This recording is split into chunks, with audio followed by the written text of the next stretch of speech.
yu poussé bëggoon nañ xam tey Mame Matar enfance am cursus scolaire am ak professionnel am ci tënk rek nan la demee woon. waaw daanaka man maa ngi juddoo fii rue Thiers ñi di ko wax tey rue Amadou Assane Ndoye angle Maginot ñu koy wax tey avenue Lamine Gueye.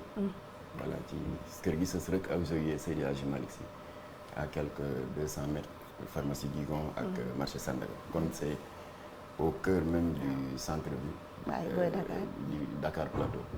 muy quartier bi gën a rëpp gën a tàng de la capitale.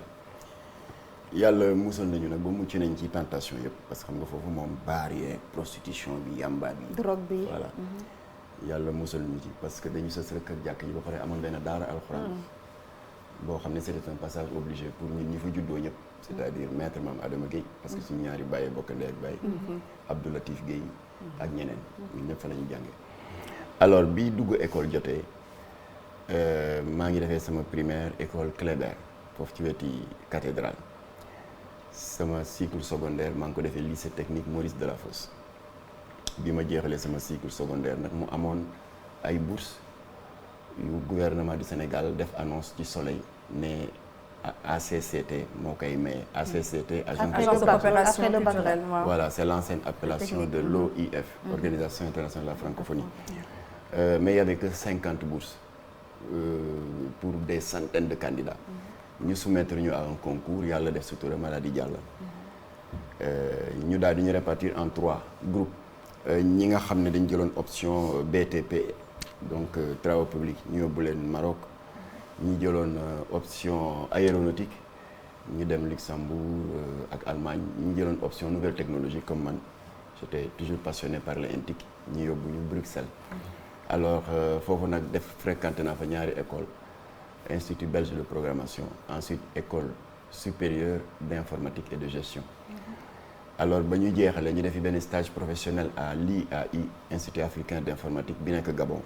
te frère Abdou Diouf Maguette Diouf mosoon na nekk directeur bi. bref ça a duré yëpp 7 ans ba ma ñibbisee nag yàlla dimbali na ma ba lijaasa yi ma wuti woon am naa ko. mu di le diplôme de programmeur analyste. le diplôme d'informatique de gestion de droit commercial et d'organisation des entreprises. alors bi ma ñibbisee nag évidemment comme tout étudiant de retour au pays li ngay jëkk a def mooy fu ne nga sànni fa demande fu ne nga teg fa sa benn CV. bi ma sànnee di ma demande fu ne ñett ñoo répondre mu di Grand Moulin Air Afrique ak CICES. bi ma defee entretien d'embauche yi successivement fu ne bi ma gënoon intéressé mooy bu CICES parce qu'il y avait un grand défi à relever. payoor gi la voilà. waaw moo tax mu ne ko lan moo tax. le choix de CICES. voilà li tax parce que le défi était grand. il n'existait pas de service informatique. il fallait en créer. or c'est mon premier emploi. waaye dëgër fit rek. ma ne mën naa ko. alors ñu invité ma au conseil d'administration ma dem ci tableau bi avec une main toute tremblante là expliquer leen schéma directeur bi comment il faut faire pour mettre en réseau la comptabilité la facturation et les salaires. et comment il faut faire également pour que la gestion des exposants ne soit plus manuelle. Okay. Bref, ils étaient très passionnés. ma budgétisé ko à 100 et quelques millions. bon ñoom ñu ne attanuñ ko. ñooñu ñan ñoo ko jiite woon conseil d'administration bi. alors ñu ne ma daal il faut partir avec un petit budget de 10 millions. alors donc kenn mënu ci woon jënd un réseau comme yi am ci banque yi compagnie d'assurance yi. alors ma daal di gis benn société sénégalo-américaine ñu di ko Silicon Valley. voilà ñoom ñu jox ma un matériel très bon marché parce que dépense nañu c'est plus de 10 millions. et en 6 mois ma interconnecté direction yëpp. même secrétaire yi sax sànni seen Olivetti yu njëkk yooyu la. seen lan. Olivetti mooy machine à écrire yooyu naan. voilà. mooy bi nga def ko xëcc. voilà donc ba lépp baaxee ñu nommé ma premier chef du service informatique de l'histoire du CICES. maa jëkk occupé poste bi. ma occupé ko de 89 à 2008. alors bi Adama Sall ñëwee directeur général. daal di ma yokkal en plus de ma fonction de chef de service informatique ma yore également le marketing et la communication. mu am benn foire et vous comprendrez pourquoi moom rek la bul fàtte turam. Adama Sall woo ma ne man am na journaliste bu lakkale la nee na RFM la ne mu ne ko fii journal yi fi ne dañu bari de mu ne ma déedéet xale bu sew la te bari karaw moo ma mu ne ma dimbali ma rek parce que il faut avoir le bilan journalier il y a combien d'entrées il y a combien de xam nga da daan am des financements de projets donc day am ay opérateurs économiques qui ont des projets mais qui n'ont pas de financement ba pare muy am des bailleurs de fonds qui ont de l'argent et qui cherchent des projets à financer mu ne yooyu yëpp la may laaj te man xaw ma ci dara c'est toi le responsable alors donc me recevoir ko mu ñëw elle était très pertinente poser des questions très précises ma jox ko tous les éléments mu régulièrement chaque jour mu defar un papier qu'on envoyait dans voilà moom rek moo doon def un compte si presse bi un compte rendu régulier des statistiques des entrées et même l'insécurité après le soleil a commencé à tricher sur elle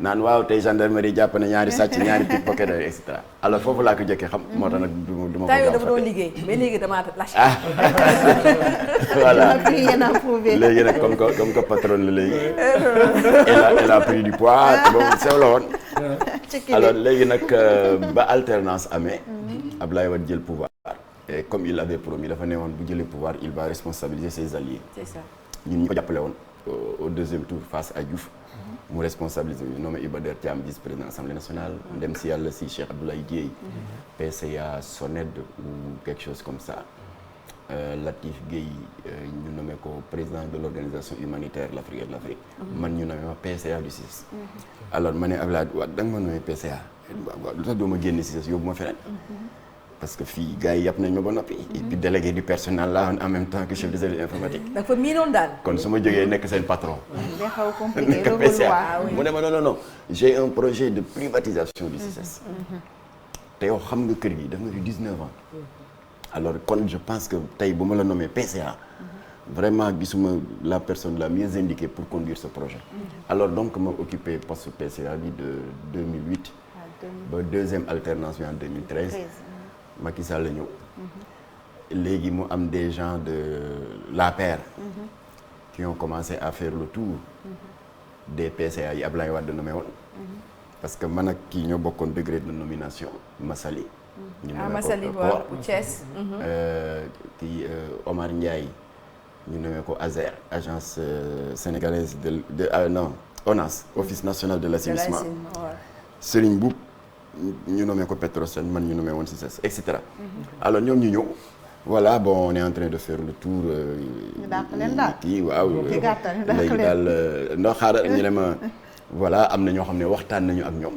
ils ont accepté de nous rejoindre bon on les laisse à leur poste ànd ak ñoom liggéey effectivement ñu bari dañu transhumé waaw yow ñu ñëwoon seet si la Macky ko am estime la ci yow ci était le porte-parole de la mouvance présidentielle parce que position bi Seydou Gueye am tey ci benn bokk yaakaar moom nga amoon yéen seen benn bokk yaakaar mu ngi tuddoon Cap 21 Iba Der ne ko coordonnateur bi yow nga nekk dégg nga le porte-parole vraiment xam na sa compétent et cetera bu sañoon daal nga toog fii continuer nekk PCA waaye nga da ngay ñëw fekk si ko ma ne ko waaw maa ngi leen di gërëm ma ne ko question bii nga posé Idrissa Seck mos na ko posé Abdou Latif Gueye c'était la veille des législatives de 2001 naan waaw na ngeen ñëw et cetera c'est Abdoulaye qui l'a freiné ne ko mun leen bàyyi yéen un allié defe ngeen ne balaa muy mën a amal njariñ réewam rek mu dem jébbalu ji chez le parti au pouvoir bàyyi loi Jamra ak RDS ca la ñu ne man li ma amal solo man Abdoulaye Wade mooy amal na njariñ réew mi c'est tout ma ne yéen je vous sers la même réponse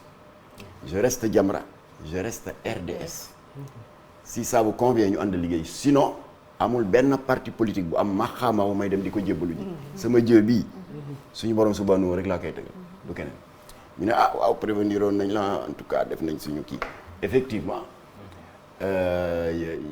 ña jébbul te transhumé dem APR PCA yooyu ñu bàyyi leen à leur poste man dès le lendemain je le salue au passage Malick Gakou woo ma c'était mon patron c'était le ministre de tutelle ministre du commerce ma ñëw mu ne ah Makhtar day xam nga gars yi politique dafa doy waar daal nee nañ daal dañu soxla poste bi automatiquement waaye nag bon comme que nous sommes le 4 ou le 5 janvier 2013 bon mën nga toog ba fin du mois quoi après nga def passation ma ne ko non bu subaa ma delloo leen seen caabi. non non non mën nga toog ba fin du mois comme ça booy dem nga yóbbaale sa salaire ma ne ko suba laa leen delloo seen caabi. moom Malick Gakou moo la wax loolu. waaw man ma tontu ko lii. ci bureau moom dañ ko jox ordre.